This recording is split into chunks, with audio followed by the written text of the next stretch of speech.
Hi guys and welcome. If you're gripped by the period of time in which we're in during this magnetic reversal and appreciate it for what it is, one of the rarest, most unusual anomalies in humanity, yet has failed to capture, mainstream media's attention on a more regular basis than what it has, then I think this video alone you're going to find very rewarding. What's happened is, and the reason why this is an alert update is because we've stumbled on some information today which is very rare, and the reason why I say it's very rare is because usually you only get this information when somebody visits the actual North Pole, and it's came from an unlikely source. You wouldn't believe it, guys. But we'll get to that later in the video. So what we're looking at is that green dot on the map. The map is provided by the National Centres for the Environmental Information, and of course, if you know who NOAA are, you'll know that the National Oceanic and Atmospheric Administration Organisation. So they're providing the map and all the relevant information on the map. So if you look at the scale at the bottom, you can see the time period, which is going to become relevant in a minute, and you can also see the longitude and latitude position to where that is. If I try and get it into the centre there, you can see at that left hand screen on the position that it's 86 degrees north by 159 degrees west. That is important, guys, because that is where NOAA are stating that in 2015, if you look at the date at the bottom of that chart, where the North Pole is right now. Now, I can pull up the historical tracks which just rebut what I've been talking about in previous videos. Let's do that right now. Let's get up the historical previous tracking of the magnetic North Pole. As you can see, for quite some period of time now, since the 1900s, it's been tracking almost on a perfect vector easterly towards Siberia. But what you'll notice is that if we're at 2015, why have NOAA included the next few dots? And not only that, why did NOAA include the dots but also show the magnetic North Pole slowing down, when we know that is not the nature of the magnetic North Pole at the moment? It has been increasing in speed exponentially, and so those dots should be getting further and further away. Now, I've got the GPS coordinates of each pin that you see there, and I've plotted them into Google Earth, and I've showed you many times. But what I want to show you something in this video is something very bizarre and unexpected, and came about unexpectedly, really, today, this morning, and I could not believe my luck, because not only has somebody actually gone onto the North Pole, but they went almost to the exact, well, as good as you could get, because anyone that tries to track the North Pole and position it perfectly 90 degrees should know it's not an easy job. So even plotting these coordinates onto Google Earth is very finicky, because as soon as you go over 90 degrees, then the heading changes. In other words, if you're looking at the compass, it goes up straight away upside down, and so it doesn't matter whether you go diagonal one way or the other, or left, right, up and down. It's very difficult when you're trying to get a highly accurate position for the North Pole. So, what's my beef then? What's so important about this video? Well, it turns out from the position that these people have tracked it to, it's off course from the line that you're seeing. And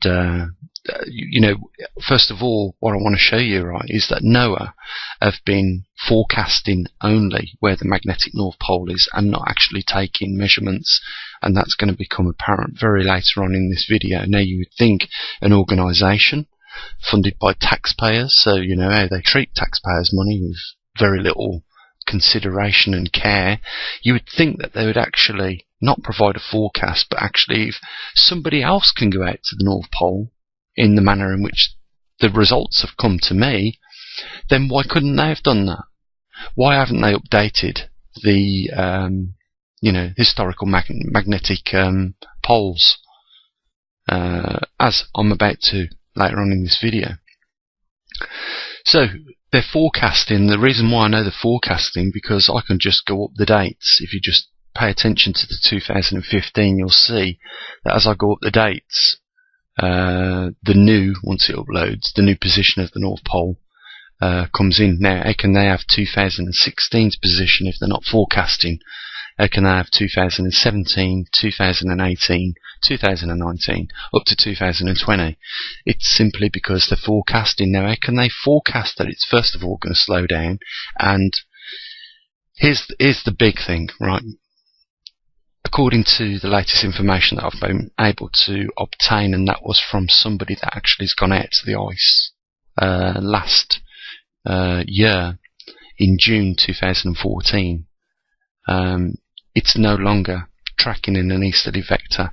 And the reason why I think that is because the magnetosphere is actually weakening now, and that pole can be wandering pretty much anywhere. And it'll be interesting now, because this does really throw a spanner into the works, because we was hoping that just one magnetometer would be enough to keep a track on this, because we sort of like knew in which direction it was tracking easterly. So one magnetometer on a heading would have told us that. But no, we did anticipate setting up another magnetometer in Virginia, which was around 4,500 miles away. I'm 4,500 miles away from the actual magnetic pole, so we'd get like two lines intercrossing, and where they intercross would give us a good position of where the magnetic pole was. That's still going to be the case, and that's we're in progress of that right now. I'm just waiting for the voltage boost regulator to come in, so that I can complete the the magnetometer that I'm building right now to do that. So once we get the first one built, then it's a matter of knocking up the second one, getting that shipped over to the United States. And we're going to need it now, because I'm going to show you in the next part of this video that the pole is tracking south, and not by a small amount either, guys. I think you're going to be shocked, and I think the reason why that is, as I say, is because the magnetosphere is weakening now to a point where things are starting to become unpredictable.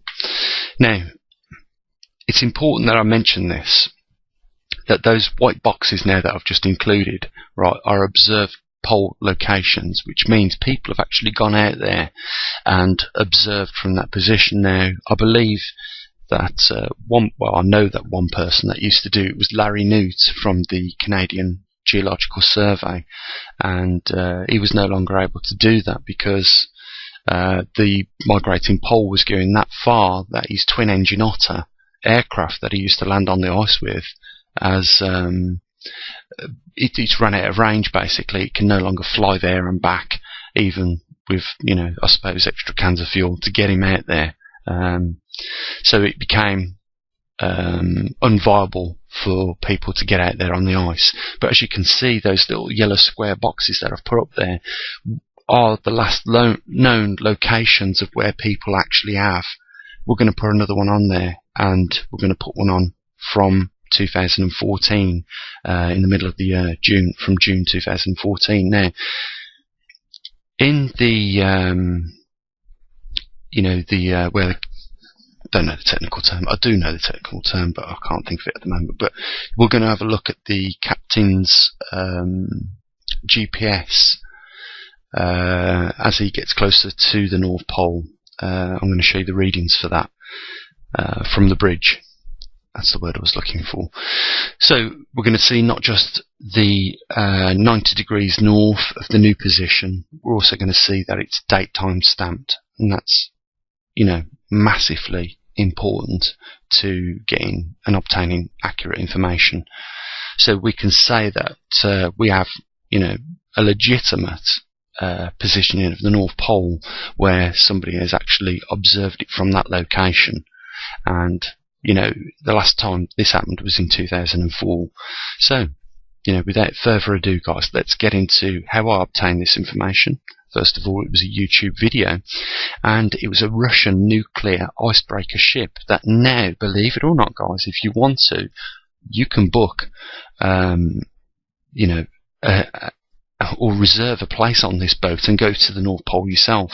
So, having found now this icebreaker ship that goes out to the North Pole regularly with passengers on board that want to go to the top of the Earth, or 90 degrees, you know, we're just going to tag onto the channel and you know, follow it year after year, and we're going to get not just forecasted positioning, but we're going to get at least, you know, at the least, ground observations of where the magnetic North Pole is. Now I'm going to show you, first of all, in the next video, the ship that goes out there, and then secondly, I'm going to show you where I've plotted these positions on Google Earth so that we can see the variation in which it's deviated from that present course that it's been following, at least up till 2007, or maybe shortly after that. Let's get on with that so that we can do this thing, guys.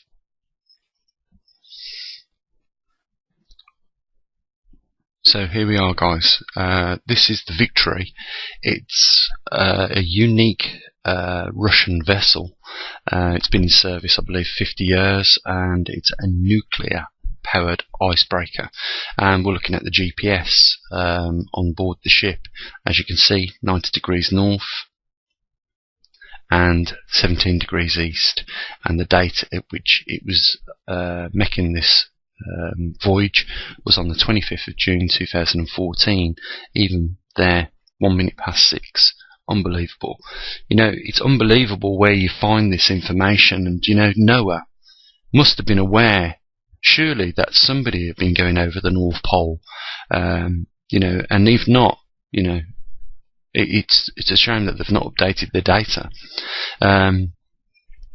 Even recently, I'd been speaking to someone at the British Geological Survey, and they told me the last time that somebody had been actually there to make you know, a recorded position on the ice was around 2007. So even you know, it just seems that us in the West have been totally oblivious to, you know, this now passenger ship. You can literally, I'll put a link down there so that you can see the link in which you can go onto and book, you know, a trip to the North Pole, the exact North Pole. It's just unbelievable, isn't it? It's an unbelievable source of information, but it's just by luck that it's came. I mean, you'd never think that a passenger ship would be going over the North Pole. But anyhow, let's have a look at the ship that actually does do it, and you'll see them here. If I'll just press play. So you can rent this helicopter as well. By the way, I'm not trying to, you know, sell tickets to this. I mean, if I could afford to, I can imagine this isn't going to be a cheap trip. But you know, I would definitely be one that would be interested in going on that for just the purpose of, you know, finding out where the magnetic North Pole was every year, so we can keep a log on it, because we know how important it is. So this ship goes out there. It's been out there a few times now that I've managed to watch where it's gone out to the North Pole. The captain tries to get it on the spot of where the magnetic North Pole is, or 90 degrees, as you've seen on his GPS. And I don't know how long they've been doing that. I suppose this vessel had a commercial purpose at some point. You know, breaking the ice for other ships to come follow through, but you know, it's just great that we've been able to obtain the information, because now we've got, you know, a location for the magnetic North Pole, and it's not forecasted for at least 2014. So let's put this into perspective then for you guys that are interested in where the magnetic North Pole is, because if you've been following the videos, you know how important this is. Right, where that P is, right, is the coordinates that the Victor found the North Pole to be at. And as you can see, I've put the date in, the 25th of 6th, 2014. Right, two things stand out to me here. First of all, it's no longer tracking in a nice vector. easterly towards Siberia anymore. It's somehow deviated more further south, and it's done that by, if I can just bring in the measuring tool, I'll show you exactly what we're getting here. So if we just measure from the the vector that it was tracking in, if we put that somewhere in between these yellow pins that were provided by the GPS coordinates of NOAA, we'll see that it's not a small deviation. As you can see, it's 288 miles deviated off course further south. And the second thing is, if we clear that and measure it from the last time someone actually went to the ice, let's just clear it, okay, which was 2007, to the new position, we can see that it's done around 417 miles in 7 years.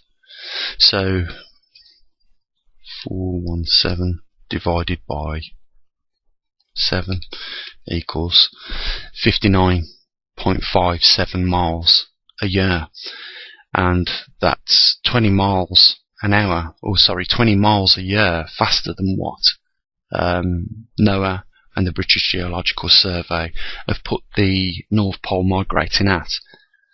And that's a lot, guys. So it gives us an idea as to how to forecast from that point on further. So we could add from that position now in 2015, if things haven't deteriorated anymore with the position of the North Pole, at least another 60 miles onto that. And you can see that from that position it leaves us around 500 miles or less, actually. Let's see if I can get a better one than that. Around 429 miles to that all-important 40 degrees, and we know what happens at 40 degrees. As I said earlier on in the video, I don't think it even needs to track in a single vector now easterly. I just think it's important that we do keep track of where it is as best we can. Now, as soon as the magnetometer station's up and running in the UK, we'll have a vector as to where the North Pole is with regards to 90 degrees, and as soon as we get the one up in Virginia up and running, we can have some way of crisscrossing those two headings, and it will almost give us a perfect triangulation of where the magnetic North Pole is, to within a small degree of accuracy. It's going to be very accurate. I have said that the magnetometers that we're using, even though they are good magnetometers, they can have an uncertainty to 1 degree, and we're using 3 in each station. So there'll be 3 in the UK, 3 in Virginia, and we're also going to be tracking the one in New Zealand as well. The South Pole, that'll be. So guys, that's where we are. This is important stuff. When you consider what is taking place now, you guys know that I predicted that this magnetic pole wasn't there in the region of the Arctic region for no reason. We wouldn't have polar jet streams, I believe, if it weren't for where the magnetic pole resides right now, somewhere over the Arctic region, but it's tracking south and easterly right now, or southeasterly, and that means I expect to see the polar jet streams, if there's a strong pole, be in formation, but as we know, they're weakening now.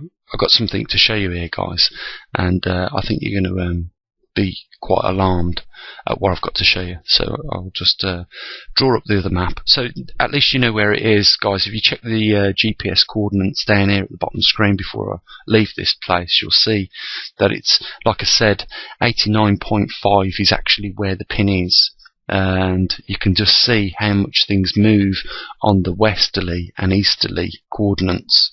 But trust me, I got it down as best as I could in that vicinity to 17 degrees east and 89.5 degrees north, which is virtually there. If you don't trust me, go onto Google Earth and see how hard it is to put the pin on 90 degrees and 17 degrees east, and you'll see for yourselves it's in that vicinity of where I've marked the P. So let's go and have a look at the other map then, the other chart, because I've got something important to show you as well with that, and that's with regards to the weakening of the magnetosphere and the effects it's having on the polar jet streams right now. So here we are on the global weather modelling system, and most of it is real time. What I want to show you is jet streams and what's happening. So what you're looking at is your subtropical and polar jet streams, and as you can see, guys, they're indistinguishable. You can't tell them apart from each other, and you know, that to me is highly shocking. We've got hot and cool air mixing sporadically across the globe right now, and I think it's to do with the weakening magnetosphere. I was on a website the other day where scientists were, you know, not screaming about it, but they're saying that in the last 6 months, you know, the magnetosphere had noticeably dropped again. It's very difficult to get information from these organisations.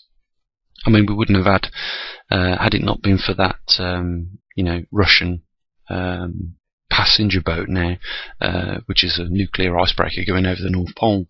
We wouldn't have got the data of where the North Pole is accurately as what they did on the spot if they hadn't have gone across the North Pole themselves in 2014.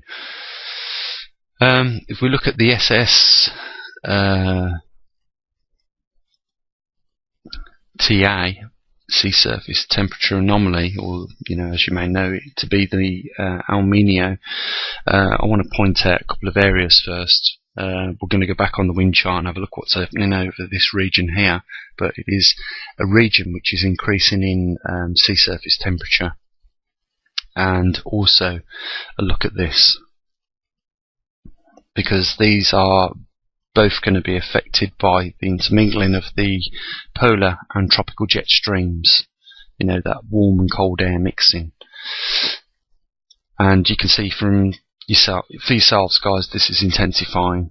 If this information is being put out there correctly from NOAA, then you can see yourselves it's intensifying, and we are looking, as other scientists have already stated, to a severe El Nino. And when comparing the worst one we've ever recorded in '97, it looks like it's going to be worse than that, because that was recorded in November time, and we're not in November yet, we're rapidly approaching it. So, you know, I'm just giving you a heads up. This is going to get worse, guys, and I think we all need to pay attention to it. We've got now a southerly deviating magnetic pole at this moment in time. Just look at the yellow regions. These are hotter, by the way, than the red regions. Don't ask me why they did it on that scale. I mean, it just seems more logic to put it in red than it is in yellow, but they did it that way anyway. If you look at the scale, you'll see, you know, yellow's hotter than red. So, you know, if we just go back to the air and wind at surface, and then go back, we're going to start seeing more of these cyclic movements in these regions of where, you know, the sea surface temperature is recorded as being hotter. So just pay attention to these cyclic events in the future. And the region in this place here is where I was telling you another cyclical event could fall into, you know, producing a hurricane at some point if it hasn't already. So, you know, guys, you know, they're talking about climate chaos. Well, you know, you've seen it firsthand, and I can't think why people would not want to pass on the information as to where the magnetic North Pole is. But perhaps they might be thinking, well, there might be a few people out there that put two and two together, like I have, and understand, what implications this could have. Bear this in mind, guys. I'm going to end the video here, but bear this in mind. This hasn't happened for 780,000 years. So, just bear that in mind. No human historical records of the last time we went through a full magnetic reversal. And you've seen the videos in which I've done on Mars. And what you've got to bear in mind is, on average, this used to go through a reversal every 250,000 years. And it's been 780,000 years since the last one. So something happened there. I'll just put it out there. I'll just what I think. Why not? Is this the end? Is this the last magnetic reversal this Earth goes through? And even if it's not, and scientists cannot deny this, it's showing signs that during this magnetic reversal, when the magnetosphere does collapse, that it will definitely take longer for it to come back up if the magnetic poles do reconfigure at some other point on this planet. Now, when they do, you can expect the Arctic regions to be over those new positions. And not only that, I've said also in a video before, many times in other videos, that the rotational axis is not on the same position as where the Arctic region is and the magnetic North Pole. They're not. They are definitely connected through some planetary mechanics that, I'm trying to work out what's going on myself. But, I don't think that they're all there by coincidence, guys. We could be in for some real unprecedented events during this time. And as a scientist, I've been slated for saying this, but for me, this is an exciting time. There's lots of stuff to study, but at the same time, I can understand the anxiousness of some people watching these videos, thinking, this is really for one happening, and it's really serious. And I just hope that, you guys that feel that anxiety, take on board the fact that, you really do need to start putting up some provisions for yourself just in case the worst happens. That can come in many forms. Nature has got an unprecedented power. It can throw tidal waves, it can cause earthquakes, it can cause, you to be irradiated by inbound solar radiation without the protection of the magnetosphere. So all these things is something you need to think about, guys. We may be only just now coming to the grips of the full reality of what we are facing, but if now we understand, it gives us time to prepare. And there's nothing wrong with that insurance policy of having a bug out bag or a bit of extra food or, some, provisions put up for you and your family at the end of the day. If you're thinking your governments are coming to your rescue, then look no further than what happened in Katrina during those floods. And need I say any more? That will set precedents for how governments will react during times of national emergency with regard to these incidences caused by these new anomalies. Guys, there's a link down there. I mean, some people won't appreciate the length of time that it takes to put this in even the order in which I do, and I've got to admit, it's not probably the most concise manner, and some of these videos do go along for a bit of time. But nevertheless, the information that's collected takes time. We don't just talk about things anymore on this channel. We're actually building scientific equipment to monitor these things, and we're doing that in the hope that we might be able to give you guys out there a little bit of a heads up. So, it's important. It affects you. If you can afford to make a donation, the link's there, guys. And, I'm just sorry that I have to keep mentioning it. It's a real shame that there's only a few that support this channel financially the way they do, and most of these people make more than one contribution. So, I can only say kudos to those guys. They can pat themselves on the back. You're doing it not just for yourselves, but for others as well. And I know that as well. That's why, I do put the time in and feel that this is worthwhile. I really do hope you appreciate the fact of why I put an alert on this video, guys. I think it was warranted. It's took an unprecedented detour, to say the least. It's no longer trekking in the vector of just easterly. We're now getting a southeasterly moving magnetic north pole, and that's very important. So with that, guys, I'm going to say what I usually do. You take care. Try not to worry, but prepare a little bit at least, and don't forget to contribute. You're not just keeping the information coming for yourselves, you're actually keeping it going for other people as well. Genuine people that can't afford to chip in on a regular basis. So with that, guys, all the best, and what I usually do, bye for now.